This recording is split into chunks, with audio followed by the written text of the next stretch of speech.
would like to introduce Rob Carney, founder of Whole Health Connections. Rob is a holistic and alternative health coach with a passion for helping people foster the love of indoor gardening. Rob has written a free ebook where he shares how easy it is to grow indoor vegetables and herbs. And of course, being a health food fanatic and wellness fanatic myself, this topic is right up my alley. So, welcome, Rob. Marcy, it's great to be here. Thank you for having me. It's always fun to share anything that I love to talk about, and better yet, to talk about that with somebody who also loves it is, kind of the best of both worlds. So I'm excited to dive in. Oh, it's so fun. Yeah, I love this community for that very purpose, just sharing everything that we're learning all across the globe and getting the word out on how we can live in peak wellness and maximize our health and wellness journeys. Yeah, absolutely. And that's what I think is really cool about technology these days is we can look at all the downsides, which I think people often highlight. But the fact of the matter is we met on Instagram, Mhm. and it's pretty cool the fact that we can meet people all over the world who have similar interests and just share the love of it. That's it. Yeah, that's what it's all about. It's so cool. Let's showcase, to people how easy it is to grow food indoors. Obviously there's something super empowering about growing your own food. So, how long have you been doing this for, and what got you into it? And then maybe you can show us your setup and what it all how it all goes down over there. Sure. So, give the abridged version of my story here. So, this is a little over 10 years ago when I was 17. So, I'm 28 now. I had a pretty bad concussion. It was my second concussion. That kind of led me to reevaluate things. And it was kind of a freak accident, water skiing, flipped over the wave. Skis Mhm. hit me in the face, kind of has messed up my vision a little bit since. And basically, it took about 5.5 months before I could return to any physical activities without getting dizzy, lightheaded, all the concussive symptoms. And along that time, I was going to all these experts who were giving me patches and pills and all these type of things where really what I needed was rest and to not stare at a screen all day. Like, they're like, oh, just stay home and I play video games because that's all I could do. And it's like, of course, stimulating the brain that way is not the best thing to do. And so I kind of went a little, had that little early life crisis in a sense that I had to figure out another way. And that led me to yoga. That was the only activity I could do without any sort of concussive like symptoms. Led to meditation, nutrition, psychology. Just went down this rabbit hole of holistic health. And my sophomore year of college, I was studying psych and nutrition at the time. And then I took a class called ecogastronomy, which is the study of food and food systems. And that led me to take a sustainable agriculture course. And kind of Mhm. between these two courses, my mind was just blown because it felt like there was a missing link in my nutritional knowledge of how come people say eating, let's just say lettuce is healthy, but every lettuce can't be made the same because what if it comes from that farm or that farm? Then I quickly began to realize how the importance of our soil health and the water quality that the plants are being fed is going to inevitably affect the quality of the food and then it affect the health of ourselves. So I started kind of diving deeper and deeper into this topic of agriculture. I ended up transferring to University of Massachusetts at Amherst and studied sustainable food and farming as my undergrad major, and with a concentration in holistic health, kind of how all that ties back to the human side of things. I just have always been fascinated since these classes, since these experiences, to learn more about growing my own food. So I have my outdoor garden, and you can kind of see behind me, I've got my indoor grow set up now that we're getting into winter here in Boston as we're recording this. It's end of October. So yeah, part of my mission is just to show people that it can be a lot easier to grow food than we think. I think a lot of times people think, oh, I need a bunch of land, I need a bunch of resource, I need a bunch of whatever the excuse is. But realistically, what I like to tell people is if you can grow one herb, pick your favorite herb, cilantro, basil, mint, whatever it is, and put in your windowsill, sunny windowsill, give it good quality water and good quality soil, it's probably going to grow. And now you have an herb. And hey, maybe that saves you a couple bucks a week at the grocery store. Great. And then what if also, thinking about sustainability standpoint, what if we all did that? What if we each spent one less trip to the grocery store a month or even a year? How much of that saving gas and carbon emissions and all these other areas we can go off? So a lot of times I think it's easy to think that one small action doesn't make a big difference.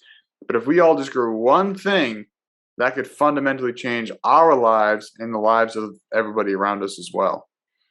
Absolutely. Yeah, no, you're bang on with that. And I love your journey into agriculture and soil. It's something that fascinates me as well, is just how denuded most soil is and devoid of nutrients. And if you're not really digging into where you're getting your produce from, then you're not really getting the benefit. And I think that's why we're all so deficient in nutrients and minerals, Right. right? So it's so super interesting to me. And then the other thing that's really I find fascinating with farming is the fact that it's um, the crops are all desiccated. Is that the right word? Yep. That they're sprayed. Most wheat crops are sprayed with pesticides or Roundup or chemicals to quickly ripen them or kill them so that they can all be harvested at the same period of time, so they're not prone to weather or pests, which it's already being sprayed during the growing process, and then to Right. spray it to desiccate it, and then that's our wheat and that's what we're ingesting. It is a pretty broken food supply, I'd say. It is, and it's funny because when you look back at like the history of farming, it makes sense to some degree. We came back from World War II, and we had all these leftover chemicals from the war, and we said, "Well, what are we going to do with this?" And they said, "Well, this kills things. It was once used to kill humans. So what if we use this at a smaller scale to kill?" And that should be a first hint that that's probably not good for us. And Mhm. then what if we use this at a smaller, dilute it a little bit and use it to kill bugs and pests and all these other things? And in the short term, they see great yield gains because you're killing the things that are eating the crops.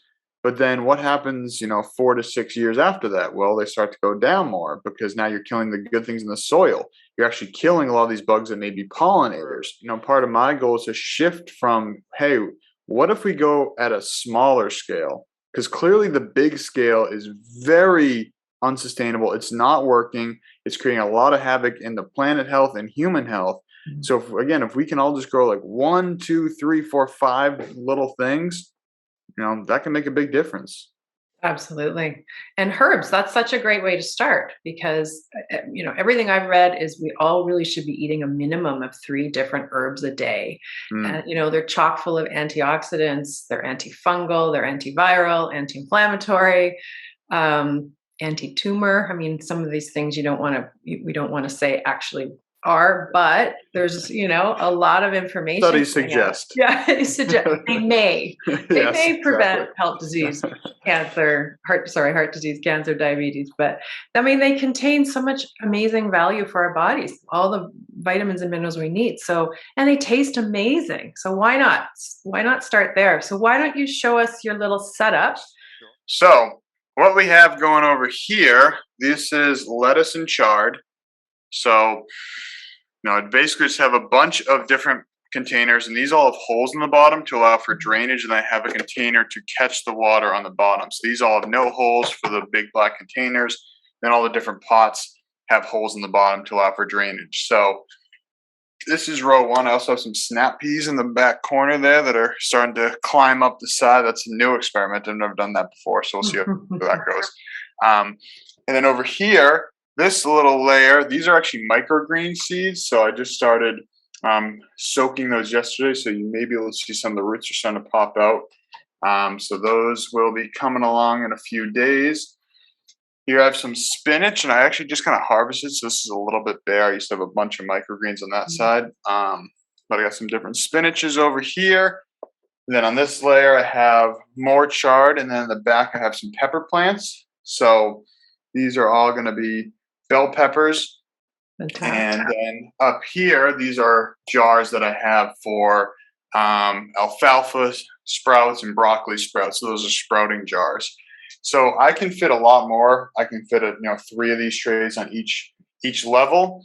So I'm in the process of building those out right now. But I still have my pretty good sized garden going outside, and yeah, kind of a DIY grow rack, which I think the whole thing maybe cost me under $200, and I'll definitely get way more than $200 worth of food from this. Hey, super cool. So, like, what kind of fertilizer are we buying? What kind of do they need to be fertilized? What kind of soil? And kind of the reason why we use fertilizers, you think we have the soil, and that's kind of like the home of the plant. That's the food for the plant.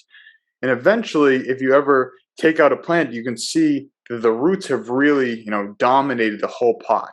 So if you ever take out a plant at the end of a season, you kind of lift it up and there's a giant root ball. Mm. So essentially, we want to assume that the plant has consumed just about all the nutrients that's available in the soil. So you want to replenish that, because eventually the plant may start to get a little dull, may start to get a little weak, may start to die if there's no more food for the plant, just like we would. If we Mm. didn't have any more food, we'd eventually start to wither away. So for me, I like to get high quality organic soil. And I think a good rule of thumb is, if it's in a pot, get potting soil, Mhm. because it has a nice variety of different nutrients in there, as opposed to like straight manure or compost that's more intended to be in the ground, because it's going to work symbiotically with the other things in there. Um, but yeah, I usually use worm castings for indoor growing, and I'll just also add another layer of potting soil whenever it starts to sink down, which inevitably it will as you water it and the plants start to absorb all the nutrients. So Right. I just kind of judge it by how it looks, which is usually every couple months or so. I'll add a little bit more. The most basic thing I tell people is, don't get overwhelmed by that. Start with putting soil, high quality soil, in a pot, using high quality water, whether that's really good filtered water or spring water. Water it with that, give it good light, and that's about it. We don't have to overcomplicate it. And then when we do that, then we could talk about the next levels of, plant pairings and, optimal amounts of nutrients and all that. But just for beginner's sake, just put something in a pot and start growing. Okay, good. And the lighting. So, is it fancy? Is it something people have to invest money in? So Mhm. just make sure you're getting full spectrum.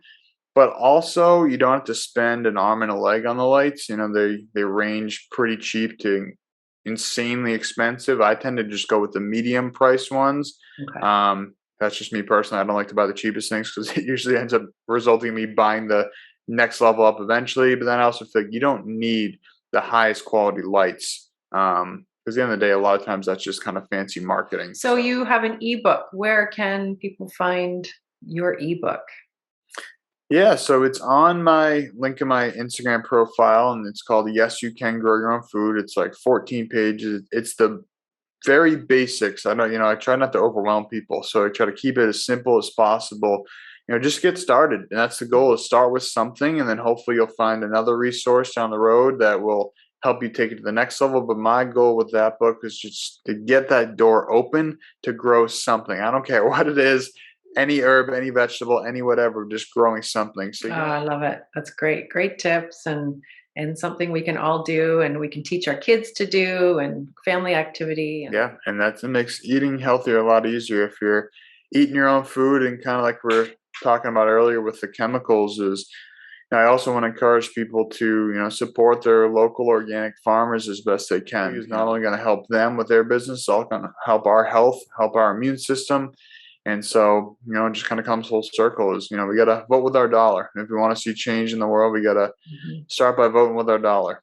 Yeah, great. I love that. That's super important. Okay, well, thanks so much. And you've shared a lot of words of wisdom, and hopefully, this can get people started who haven't started growing indoors to start somewhere. Start small, start with one, and work your way up. And Absolutely. Well, Marcy, I appreciate you having me and sharing this message with the people. And always open to chatting with anybody who has questions. This is something I love, as a passion of mine. So feel free to reach out, and I'm more than happy to share anything I can. Awesome. Thanks, Rob. Thank you. Have a beautiful day. You too.